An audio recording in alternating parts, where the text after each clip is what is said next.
Hola, ¿qué tal? Muy buenas tardes, compañeras y compañeros. Espero que se encuentren muy bien. Un saludo a la distancia. Vamos a continuar con la temática que iniciamos la sesión anterior. Vamos a continuar, de hecho. La sesión anterior platicamos sobre la llamada conquista militar por parte del territorio americano, específicamente en Mesoamérica. Cómo comenzó este contacto entre Europa y América y comenzó a hacerse evidente en este sometimiento paulatino en Mesoamérica, generando esta red de asentamientos inicialmente portuarios y que posteriormente comenzaron a generar otro tipo de asentamientos.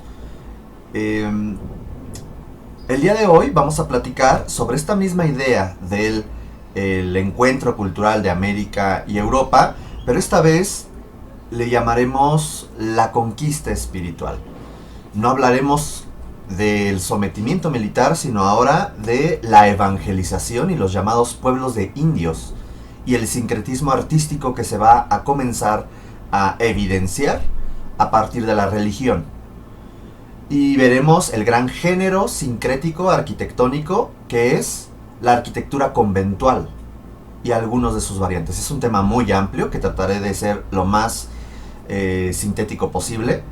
Y esta arquitectura conventual es de lo más significativo de la arquitectura virreinal en el siglo XVI por su amplitud de construcción. Hay muchísima construcción conventual en el siglo XVI por los franciscanos, dominicos y agustinos principalmente. Y de pronto también se les suele llamar iglesia de patio. Vamos a ver en qué consiste esto, ¿vale? De la imagen hablaremos más al ratito, simplemente quiero que vean el tamaño de la construcción con respecto a la escala humana. A eso se le llama capilla de indios, es la capilla abierta, perdón. Y esta capilla abierta tiene una función que ahorita platicaremos, ¿vale? Bien, pues vamos a iniciar. Primero, esta conquista espiritual se va a dar a partir de una serie de órdenes mendicantes. Recordemos las órdenes mendicantes en este contexto de antecedentes históricos. Las órdenes mendicantes son órdenes que, a diferencia de las órdenes monásticas, monasterios, los frailes van a salir de su monasterio para evangelizar. En ese momento dejan de llamarse monasterios y ahora se llaman conventos. Y los frailes no tienen la clausura estricta como en los monasterios. ¿Qué significa clausura? Pues estar encerrados en el monasterio, pueden salir. Por lo tanto, estas órdenes mendicantes, que además nacen de ciertas reformas en torno al siglo XII, siglo XIII, comenzamos a tener, y ya lo habíamos platicado, franciscanos, dominicos, agustinos, y son los primeros que comenzarán a llegar aquí a las tierras de Mesoamérica. ¿Por qué? Hernán Cortés, en sus cartas de relación, prefería que vinieran estas personas que son de la orden regular, con un corte muy humanista, a evangelizar estas tierras, a diferencia de el mal prestigio que tenía de pronto el clero secular, los párrocos, los capellanes, los obispos, etc. Recuerden que ese es el otro tipo de clero, hay dos cleros, ¿vale? Los primeros que en el siglo XVI llegaron fueron los franciscanos, 1523, sin embargo varios no llegaron y se murieron, y llegó una segunda oleada o embarcación de 12 franciscanos, con esta idea de apóstoles, 12 franciscanos en 1524. Tenemos después los dominicos, que van a llegar en 1526, y los agustinos, un poco más tardíos, en 1533. Ya muy posterior, y eso los vamos a platicar cuando veamos el barroco, llegan los jesuitas y los carmelitas. No diré nada ahorita de ellos, pero también serán importantes. A lo largo del siglo XVII-XVIII vamos a encontrar la consolidación y la llegada de órdenes menores, de tipo hospitalarias en algunos de los casos, como las clarisas o capuchinas, perdón, Las concepcionistas, estamos hablando de monjas. Las monjas, que es un género arquitectónico impresionante, los conventos femeninos, vamos a comenzar a verlas desde el siglo XVI, pero se van a encontrar en las cercanías a la ciudad. A diferencia de los otros conventos que se encontraban en los llamados pueblos de indios,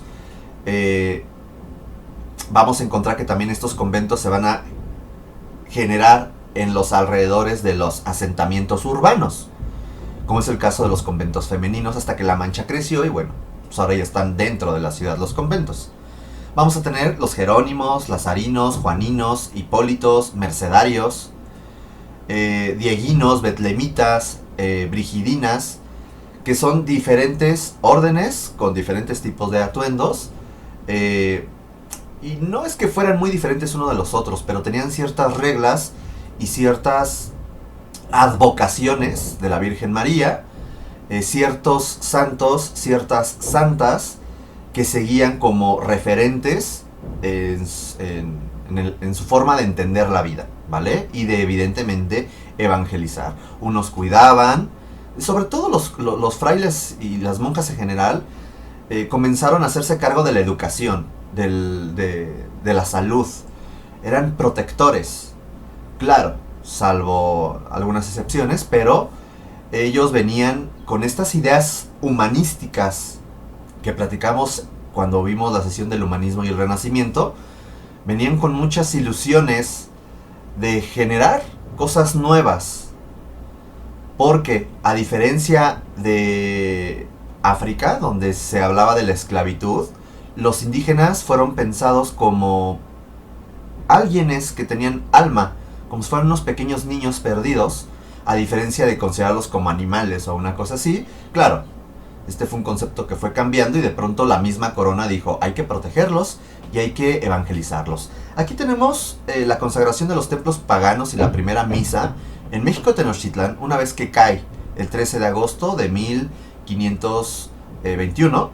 Vamos a tener por parte de Hernán Cortés, ahí lo vemos, junto con alguien, un religioso que venía con él, un mercedario, que se llama Fray Bartolomé de Olmedo. Será el primero que comenzará a hacer la misa. Entronarán un Cristo, una figura, una cruz, en un templo pagano, derribando la escultura, y darán así la primera misa. Este señor Fray Bartolomé, que es mercedario, o sea, de la Orden de la Merced, será el primero que comenzará a evangelizar en tierras mesoamericanas y a bautizar a los indígenas. Sobre todo inició con los tlaxcaltecas. Los tlaxcaltecas los convirtieron al cristianismo y este fue quien comenzó a evangelizar y a bautizar.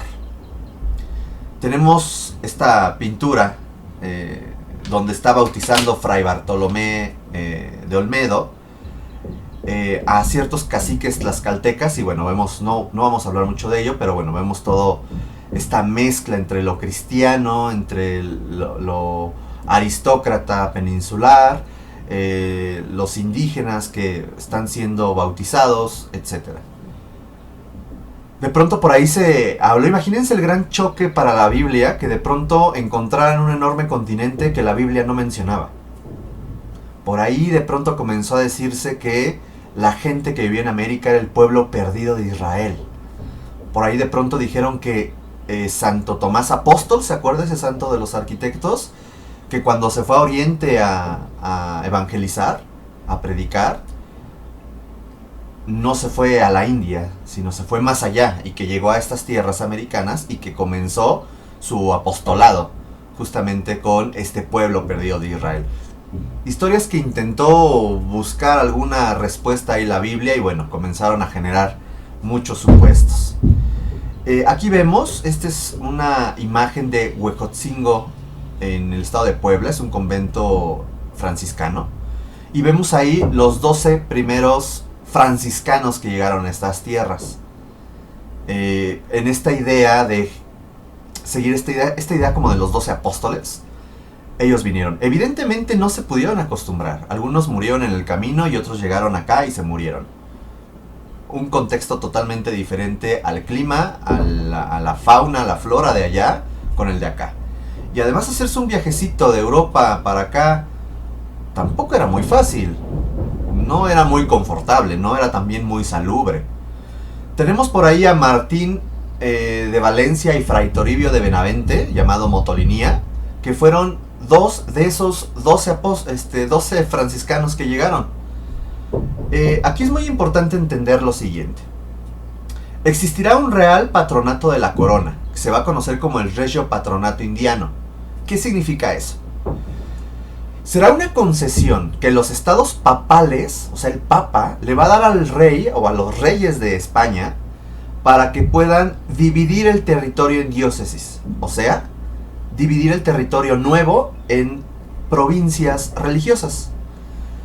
Y entonces España, o el rey o los reyes de España, se van a volver en representantes del papa en estas nuevas tierras. Eso es algo muy importante porque tendrá cierta libertad, a diferencia de otros territorios o de otras culturas. El rey de España tendrá la posibilidad de nombrar autoridades eclesiásticas, permitir o prohibir bulas papales. Habían ciertas bulas que decían sí, pero en América no aplica por ciertas condiciones, y no se aplicaban. Se disponía de una parte del diezmo, sí, del diezmo que tenía que dar la gente a la iglesia, pues también el rey decía, pues una parte es para mí. Y el clero regular, ojo con eso, acuérdense que el clero secular era aquel encargado de administrar los sacramentos. Que bautizos, que bodas, que unción de los muertos, que etcétera, etcétera. Bueno, debido a que no había sacerdotes, a que el clero secular no llegó de forma inmediata a Mesoamérica, el rey de España, a solicitud evidentemente de sus adelantados y conquistadores, y con este real patronato de la corona, decidió que los frailes que llegaran, o sea, de la orden regular, pudieran administrar los sacramentos. Les dio un poder que ellos no tenían, y que eso, spoiler, va a ser un gran problema después, más adelante en el siglo XVI, porque el clero secular va a decir, bueno, ¿y yo qué hago? Ya cuando comienza a llegar y a instaurarse en la segunda mitad del siglo XVI, en el tercer tercio del siglo XVI, ¿yo qué hago? El clero regular comenzó a administrar los sacramentos y también a tener una gran riqueza. Van a obedecer a sus provinciales. ¿Quiénes son sus provinciales? Los abades, que vivían en las abadías. Ellos generarán la evangelización de estas tierras y van a conformar conventos. Ellos van a dar finalmente la estabilidad al virreinato, porque eran los que estaban en contacto con el pueblo, y entonces podían apaciguar las molestias del pueblo. Se van a enriquecer por los diezmos, donaciones y las herencias. Pero eso, en lugar de atesorarlo y decir, es mío y muéranse todos, pobres, no. Al contrario, ellos con esta idea humanista comenzaron a emplear ese dinero para construir sus grandes templos y conventos, generar obras de infraestructura, no solamente para el convento, sino hay que entender que los conventos se volvían el corazón del pueblo de indios. Entonces todo lo que se hiciera para el convento era en beneficio para el pueblo. Obras de infraestructura, orfanatos, hospitales, escuelas, gracias a todo este dinero. Por lo tanto, comenzaron, eso sí, a acaparar grandes cantidades de tierras, más que de pronto hasta conquistadores. Mientras que el clero secular, que va a llegar de forma más tardía que la orden regular de los franciscanos, agustinos y dominicos, ellos van a tener una obediencia total al obispo, que va a ser su autoridad provincial, eclesiástica, y al papa. No porque los frailes no lo tuvieran, sí, pero ellos, digamos que a la siguiente autoridad que le rendían cuentas era el abad, ¿vale? Un priorato, una abadía, y el abad, ahora sí, al papa y a todo este esquema eclesiástico. Ellos se encargaban de las capellanías y las obras pías, o sea, de ciertas obras en la ciudad, y se conformaban por parroquias, capellanías y las primeras catedrales. Eso los vamos a ver en otra sesión. Vamos a estar hablando, de hecho, que la arquitectura de estos edificios ya va a ser de tipo herreriano. Ahorita la arquitectura que vamos a estar revisando va a ser una arquitectura de tipo plateresca. ¿Se acuerdan? Este primer posible renacimiento español, en donde las influencias renacentistas de la Toscana italiana se van a mezclar con el gótico tardío y el mudéjar. Recordemos que en la sesión anterior les mostré imágenes de Sevilla. Y vean cómo Sevilla tiene una mezcolanza arquitectónica que, siendo el último punto portuario para irte a las Américas, pues evidentemente hubo una influencia de ello. Aquí tenemos a Fray Bartolomé de las Casas, un dominico que buscaba proteger a los indígenas, y el rey lo terminó nombrando protector universal de los indios. Van a existir una serie de leyes, las leyes de Burgos, que fueron los primeros en 1512, donde se aplicaban encomiendas que se llamaban mercedes reales. Eso significa que a un conquistador se le asignaba un grupo de indígenas para que estos fueran la mano de obra del adelantado, a cambio de que el adelantado o conquistador los evangelizara, les educara, les diera protección. Algo así como un esquema feudal, el señor feudal y sus siervos. Resulta que el problema es que eran muy sanguinarios. Aquí vemos de pronto un dibujo de ello. Trataban con cierta violencia a los indígenas. Los indígenas pobres debían ser encomendados, a diferencia de los caciques indígenas, y había una supervisión eclesiástica de las encomiendas, y los religiosos veían qué pasaba. Como vieron que había muchos problemitas, de pronto surgen las nuevas leyes en 1547, en donde se va a abolir la esclavitud y la encomienda. No se puede encomendar ni esclavizar a los indígenas, ya no. Se va a cuidar la conservación, el gobierno y el buen trato de los indios. Y los indios serán autosuficientes, y ya se puede entender que se han desarrollado dentro de este contexto o influencia europea, y se les comienza a admitir como súbditos de la corona. Ya son un súbdito más de la corona. Entonces será interesante cómo comienza a verse de forma diferente. Sin embargo,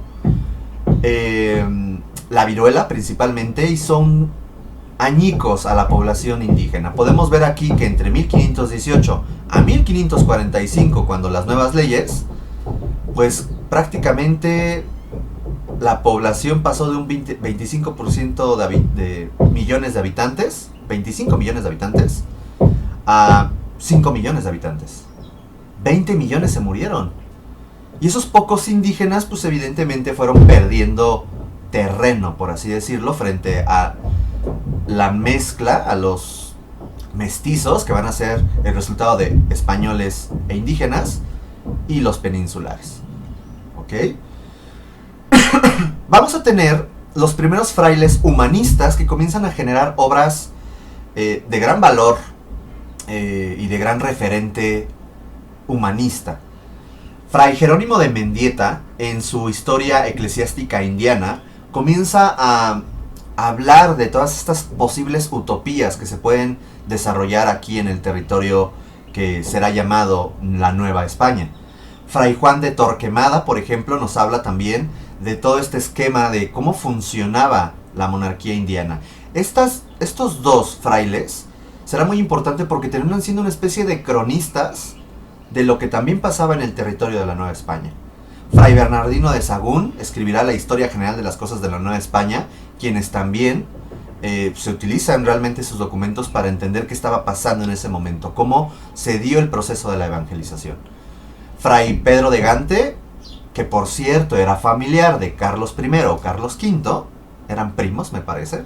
Fray Pedro de Gante, franciscano, llega y él será el primero que hace el gran convento de la Capilla de San José de los Naturales. ¿Dónde se encuentra esto? Hoy en día, y voy a poner aquí un rectángulo, hoy en día aquí se emplaza la Torre Latinoamericana. Y a un lado de la Torre Latinoamericana seguramente han visto una pequeña iglesia que se llama San Francisco. Bueno, pues San Francisco era el templo de un enorme convento que sería la ubicación de este. De hecho, a un lado de esa parroquia, de esa iglesia, perdón, de ese convento, se encontraba esta capilla, que se va a llamar Capilla de los Naturales, San José de los Naturales. ¿Por qué? Porque se dieron cuenta que para evangelizar a los indígenas no podían meterlos a las iglesias, porque la arquitectura y el modo de vida indígena era muy al espacio abierto, muy al aire libre. Vean los sitios arqueológicos, la arquitectura era escenográfica, la arquitectura te envolvía y tú estabas en un enorme espacio abierto. Por lo tanto, los frailes entendieron que tenían que juntar en enormes patios a los indígenas y comenzarles a hablar de Dios, comenzar a evangelizarlos, comenzar a enseñarles poco a poco oficios, comenzar a hablarles de la lengua, comenzar a hablarles sobre los diferentes dogmas de la fe, etcétera, etcétera, etcétera. Entonces surge uno de las grandes aportaciones de la arquitectura novohispana, el atrio. El atrio será un enorme patio en donde vamos a encontrar algunos elementos básicos como las capillas posa en las esquinas, que es procesional para que se puedan hacer los procesos, las peregrinaciones. Una capilla, que a veces se le llama capilla de los naturales, o sea, capilla de los indígenas, también llamada capilla abierta, porque es algo así como el presbiterio donde se encuentra el altar de una iglesia, la sacan de la iglesia y lo pones, nada más le pones una cubiertita y unas columnas y ahí está. Esa capilla se va a convertir en el principal espacio para evangelizar a las personas. Y otra cosa más, una cruz. Se dice que la cruz de esa capilla era tan grande que se podía ver a lo lejos cuando ibas llegando a la Ciudad de México. Esa cruz era un referente acústico y visual para que los indígenas también se entendiera hasta dónde se puede escuchar y ver bien. Y evidentemente es el esquema de Cristo crucificado. Aquí vemos varios esquemas de cómo esta capilla fue creciendo entre 1526 a 1529. Vean, tiene un esquema que de pronto nos puede recordar al cual creen, pues a la mezquita de Córdoba. No digo que esto tenga una influencia directa de la mezquita de Córdoba, pero creo que sí es muy claro cómo hay una influencia funcional, una flexibilidad funcional, inspirada evidentemente en las mezquitas, que se puede alcanzar a ver aquí. Vemos cómo el sistema estructural permite que se pueda ir ampliando cada uno de estos entreejes y se pueda ampliar. Y hasta el final, al día de hoy, por ejemplo en Cholula hay una muy similar, se puede poner hasta una fachada aquí, señalando las puertas de acceso. Hoy en día se les conoce como capillas reales de los naturales, ¿vale? Este señor, además muy importante, comienza a hablarnos de la devoción moderna. Devotio moderna. ¿Qué significa eso? La devoción actual o moderna, contemporánea, de ese entonces. En donde nos habla que la espiritualidad, la oración, la meditación, el moralismo, la humanidad de Cristo, la elevación religiosa y la educación deben de ser pilares que serán utilizados para la evangelización. Además de que se suma la idea de la utopía de Tomás Moro y el erasmismo de Erasmo de Rotterdam. Todos estos esquemas que comienza a retomar los Fray Pedro de Gante, tendremos uno de sus principales alumnos que se llama Fray Diego de Valadez, que por cierto es uno de los primeros frailes mestizos que publicaron en Europa. Y este señor publicó Retórica Cristiana y en una de sus hojas publica este esquema. En este esquema podemos ver al centro la idea de un templo que además está soportado por toda la orden, y en torno a esta se encuentra una serie de actividades donde nos hablan de la creación del mundo, el examen matrimonial, podemos entender de pronto los oficios, las peregrinaciones, cómo se conforma un muro atrial con capillas posa en las esquinas, y nos habla de cómo funcionaría un atrio ideal. Vean, aquí podemos ver estos esquemitas. Ahí está el bautismo, el matrimonio, y nos comienza a señalar la gran importancia cultural, educativa y humanista que tendrá los atrios. Esa será la gran aportación religiosa de la Nueva España en esta arquitectura plateresca y en este momento histórico artístico. Tendremos a otros humanistas, Fray Juan de Zumárraga, muy ortodoxo respecto a su fe, pero y a lo mejor tendrá ahí ciertas cosas muy cuestionables respecto al pasado que tuvo en Europa, que tenía que ver mucho con aspectos inquisitorios. Este señor se convirtió en el primer obispo que tendrá México, la región mexicana, el reino de la Nueva España, no toda la Nueva España. El reino de la Nueva España era mucho más chiquito, y hablar del virreinato, virreinato, lo habíamos platicado la sesión anterior, ya el virreinato contenía otros reinos, el reino de la Nueva Galicia, el reino de Nuevo Santander, la capitanía de Yucatán, la capitanía de Guatemala, y estaba el reino de la Nueva España, ¿vale? Lo que sería, bueno, ahorita lo vamos a ver en los mapas.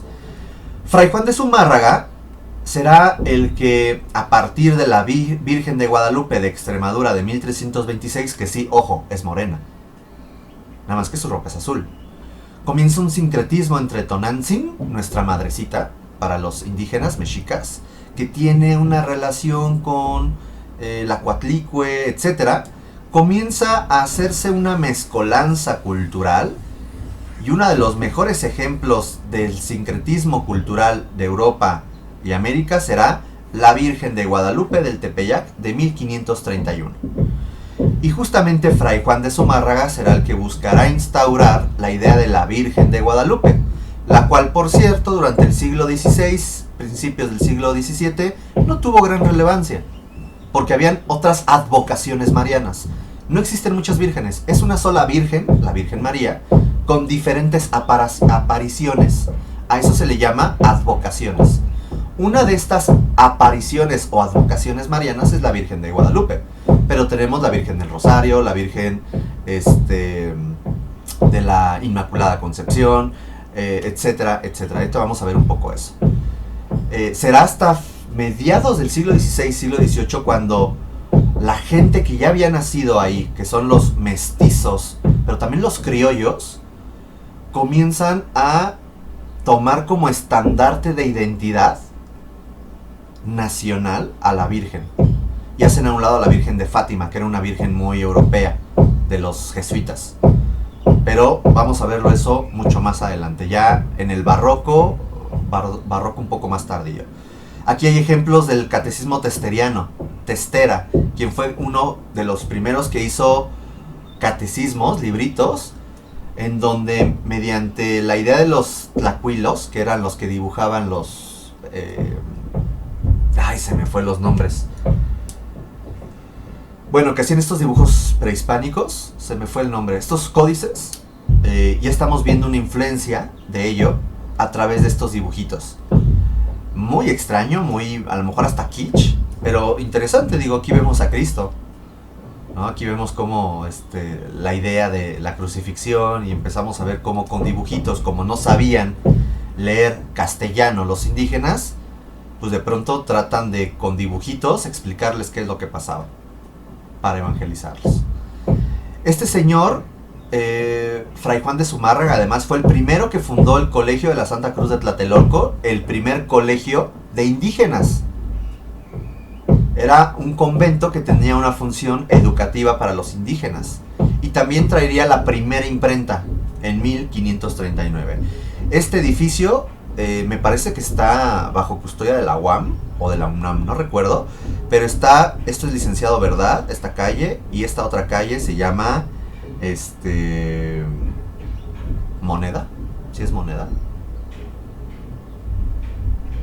Creo que sí, no me acuerdo el nombre, pero bueno, ahí se encuentra la primera imprenta, y esa fue la primera imprenta de la Ciudad de México. De hecho, fue la primera imprenta de América, la trajo Fray Juan de Zumárraga.